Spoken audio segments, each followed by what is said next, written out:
Hey there, it's Martin, M0SGL. I had an unfortunate incident earlier on in the year where a squirrel bit through my HF antenna cable. Now, to give you an idea, my shack is up here on the first floor.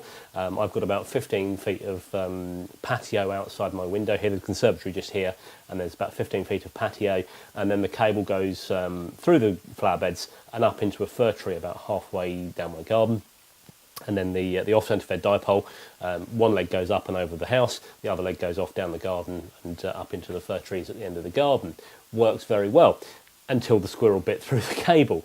And originally what I did was I just connected put a couple of PL259s in there, back-to-back coupler, an SO239 coupler, or as Maplin incorrectly called them, a UHF coupler. They won't work at UHF, trust me. And I just put some self-amalgamating tape with it, and it worked very well. It worked okay, and I thought to myself, I'll get out there when the weather is nicer, and I'll just run a new bit of coax out there. It's no biggie. But because it was damp and miserable at the time, I didn't want to do it. Anyway, did that, forgot about it, using it quite happily. And then I thought, come to the summer, I thought, I'm going to go out and do that.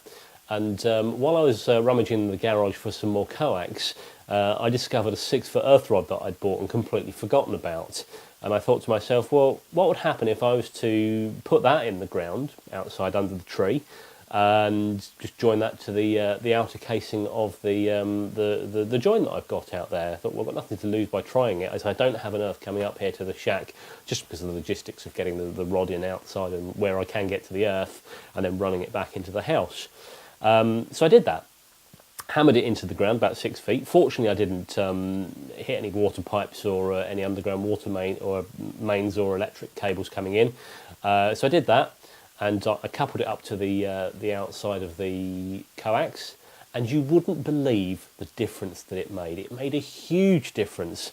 Suddenly, the whisper contacts that I was getting were pretty much doubling in range. Now, I know we're at the bottom of a sunspot cycle at the moment. I know that you can't give the new Earth all the credit for doubling the range. Something may have happened in the atmosphere, but since then, my noise floor's dropped, my whisper contacts are going further, my radio is tuning up on the bands a lot easier.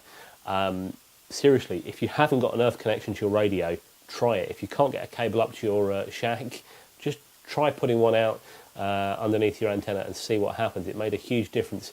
For me, it may have been a fluke, but it did make a huge difference. And if you haven't done it, I'd certainly recommend you try it.